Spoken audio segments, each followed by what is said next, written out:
it's Aaliyah, and this is day 22 of forcing myself to speak on camera for at least 60 seconds.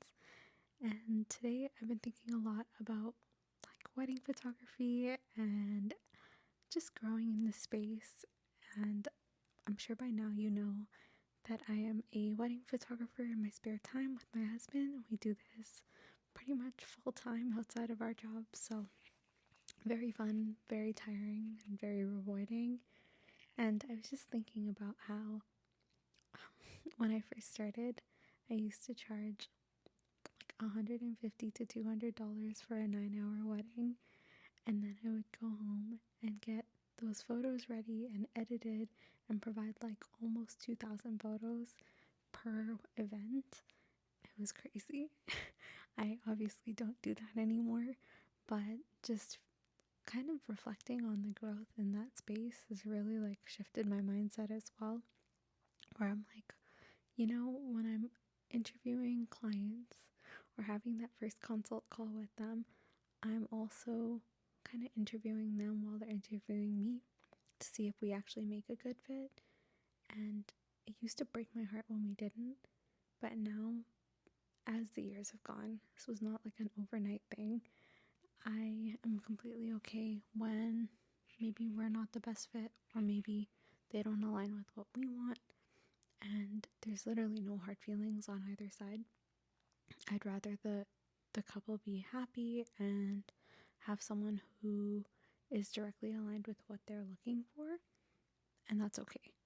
And that kind of brings me on to another point, which is editing styles. I used to shift the way I edited. So it's you want me to be light and airy? I can do that. You want me to be dark and moody? I can do that. You want me to be editorial? I can do that. And yes, there's a piece of that where you want to be a multifaceted photographer where you have all of these skills. And I completely agree. You can add elements of each style into your photography, but usually we all have specific niches that I want to say lean towards. And it's nice to now have this space where I can be very honest and upfront about it. If a client is looking for someone else's work, which happens so often in this space, and they're yeah, you're cheaper, but I want X, Y, and Z style. I think that is a disservice to the photography style that someone else has honed in on for their entire life or their entire career. And for me to just give it a stab just because I may be cheaper is not always the best option. And so now I'm completely comfortable being hey, I know who this photographer is. The photography community is super tight knit. I don't even know how to explain it, but everyone kind of knows everyone in this space.